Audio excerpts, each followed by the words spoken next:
Hello, friends. Rebecca here, the Dragon Librarian from Farmington Community Library. And Brill and I are here today to talk to you about a couple books that we think are absolutely fantastic, and we hope that you will like them as well.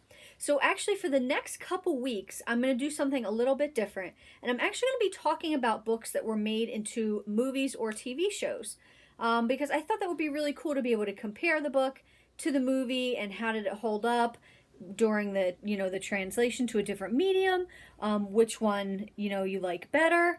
In my case, almost always the book is going to be what I like better, but you never know, there might be a case where that's not true. But it might also be fun to compare them. So if you've seen the movie and had no idea that it was based off of a book, and now it'll give you something new to read. So the very first one, I'm sure you've heard of the book and the movie, actually, and that is To Kill a Mockingbird by Harper Lee. To Kill a Mockingbird is just this timeless story. It's also been on the banned books. It's been one of the most banned books every year since it's come out, and it was made into a phenomenal movie. Here is the movie poster. It's an older movie, starring Gregory Peck. And I also had a picture of, so this is Atticus Finch and his daughter Scout.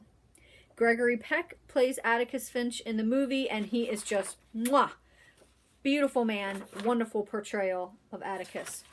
So this book, if you haven't heard of it or you don't know much of what it's about this sleepy town in Alabama, the small town, and it's about this court case that actually rocks the town to its very foundation, because it is about a young black man who is wrongly accused of rape by a white woman. So as you can tell, there is a lot of heated racial commentary in this book.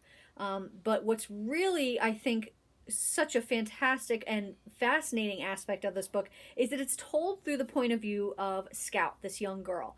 And it's told through her point of view in this summer where she's with her brother and their next door neighbor, Dill, who they're really good friends with, and just basically her experience of being a kid in this town in the summer in the 60s. And it's just such a phenomenal book. I really like the movie as well.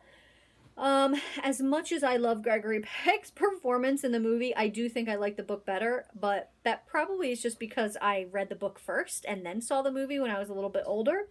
I first read this in high school. I actually just reread it again a couple years ago, and it had me in tears. I was just sobbing by the end of the book. It's just such a heartfelt, raw, emotional story about the cruelty and hate that people bring, but also the tenderness and the love and the friendship and the caring as well. And it's just it's an amazing story. I think everybody should read this book. And it's just fantastic. So I do like the book better. I think a lot of times, and maybe this is just me, but a lot of times I find that whichever medium I saw it first or experienced it in first is usually going to be the one that I like better. So because I read the book first and formed my opinion of it, that's the one I like more. But that might not be the case for everyone. Like I said, the movie is absolutely phenomenal, so highly recommend it. To Kill a Mockingbird by Harper Lee. So the next one is actually, I saw the movie first, didn't realize that it was based on a book. I watched this movie with my mom a long time ago, and we just absolutely loved it. And then when I found out it was a book, I was overjoyed because I liked it so much. And that is Fried Green Tomatoes at the Whistle Stop Cafe by Fannie Flagg. Fried Green Tomatoes. So the movie is also called Fried Green Tomatoes, just simplified to that without the Whistle Stop Cafe added to it. And it's the story of this cafe in Alabama. So both these books today are from Alabama. I didn't plan it that way, but that's really interesting that that's how it happened. And it's about Iggy and Ruth, these two young women who own this cafe down south. And it's basically the story of the town. It's the story of these two young women and their relationship and all the things that they have to go through with their family situations and stuff like that. But it's also a dual story, because so you get the flashbacks from back then, but it's also taking place in the current present time, which is, I believe, in the 80s when the current time takes place. And it's about this really old woman in a nursing home named Mrs. Threadgood, who is talking to this other woman who is coming to visit somebody else, and she's just super, super, super unhappy with her life. So her name is Evelyn, and she's a middle-aged woman. She just feels like she's stuck in this quagmire of mediocrity, and she starts talking to this Mrs. Threadgood, and she tells her the story of Iggy and Ruth from when she knew them back at the Whistle Stop Cafe. So we're almost like in the point of view of Evelyn as we're learning about this cafe and about these two young women in the past, and their story. And it's really amazing because at the end you can really feel Evelyn just coming to herself and growing more confident as she hears the story of these two young women. And it's absolutely amazing. So I really love this movie so much. And I'm going to go back on what I said when I said that when I see a medium, that's what I like first. Because although I saw the movie first and I loved it, Kathy Bates plays Evelyn, as you can see, and she just does a really great job. As much as I loved this movie, I liked the book a little bit more, and for one very specific reason. So in the movie, the relationship between Iggy and Ruth is not really talked about very much, whereas in the book, it's very obvious that they are a lesbian couple.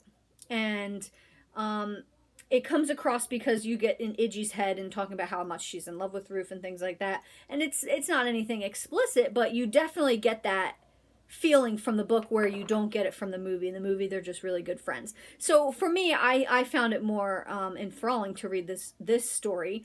But the movie, like I said, was really good too. And either one is absolutely fantastic. So this book is just such a feel-good story. So Fannie Flagg, if you haven't read anything else by her, all of her books have this feel. The Southern comfort, charm, small towns, and the quirky people that inhabit them. If you love stories like that, then you will absolutely love this book and really all her other books as well. But this one I primarily recommend because it's one of my favorites. I love it. And that is Fried Green Tomatoes at the Whistle Stop Cafe. So read the book and check out the movie if you haven't seen that yet either. So that's what we've got for you guys today. I hope that they sound really good and interesting. If so, you can feel free to check them out and the movies as well from the Farmington Community Library and come in and say hi. Thanks so much, friends, and have a wonderful rest of the day.